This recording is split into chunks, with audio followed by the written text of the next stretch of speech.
There was a time in fantasy where AJ Green was a no-brainer back of the first round pick, but this season some people seem to be scared off. At the time of making this, Green is the 29th overall player and wide receiver number 10 off the board. There's also the factor that everybody wants the new and cool thing. AJ Green has been around for years and you were bound to own him at some point during his career, so it might not be that exciting to take him.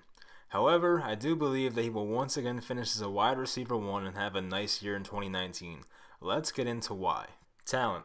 No one can argue the talent that AJ Green possesses as a receiver. He also stands at 6'4" and runs a 40 in 4.5 seconds. We know the track record that Green holds as well, scoring over 6 touchdowns in every season of his career and finishing in the double digits 3 times. He has finished with over 1,000 yards receiving in 6 out of his 8 NFL seasons, and the 2 he didn't make it was due to injury. A healthy AJ Green is one of the best receivers in football. You may think, he's going to be 31 next season and he plays on the awful Cincinnati Bengals. Okay, I'll agree the Bengals are awful, but we don't care about that as long as AJ Green is getting his targets and fantasy points. Before Green went down with a torn ligament in his toe, he was on pace to have another monster season last year. If you take away his meaningless one-catch game after he returned from injury in December, Green had 45 receptions, 687 yards, and 6 touchdowns.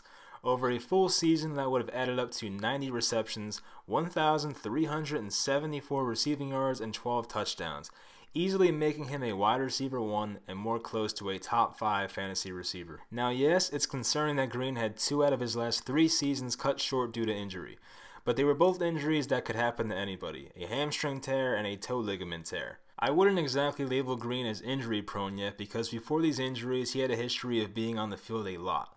It's also nice knowing that just 2 seasons ago Green played in all 16 games, so it's not like we should expect him to miss time in 2019. Now that we have his talent and injury history covered, let's look at the Bengals offense. PFF ranks their offensive line as 27th in the NFL heading into 2019.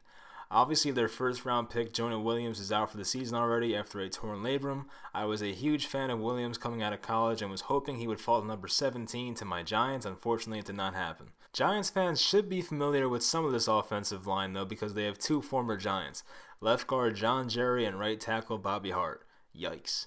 The good news is that the other 3 spots on their O-line has the potential to be pretty good. Former 2018 first rounder Billy Price will be at center after missing most of his rookie season due to injury. Their left tackle Cordy Glenn was average last season but had some nice seasons in Buffalo throughout his career. And their new right guard John Miller comes from Buffalo as well. Miller had a 64.3 PFF grade and started 15 games last season for the Bills. As for quarterback Andy Dalton, his season was cut short due to injury as well. Now in the 11 games that he played, Dalton finished with 2,556 yards, 21 touchdowns, and 11 interceptions. Over a full season, those numbers would have been 3,733 yards with 30 touchdowns and 16 interceptions. Obviously not the best numbers, but it's really not that bad. If Dalton was going to throw 30 touchdowns, you'd probably have to think that AJ Green would have caught around a third of those touchdowns. And their running game, I don't really have to get into. We all know Joe Mixon is probably a top 10 running back, and Gio Bernard is still backing him up.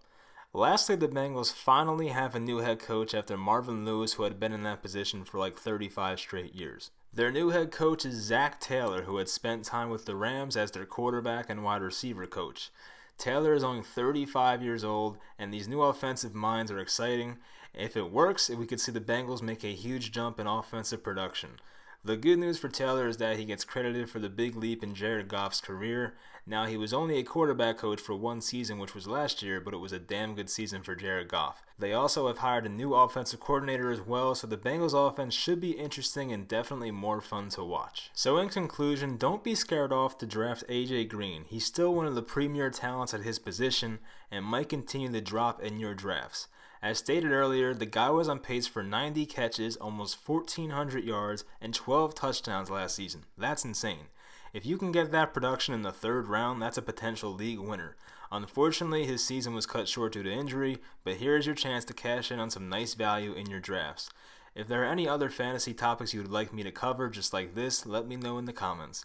As always, thank you for watching, and I'll talk to you guys next time.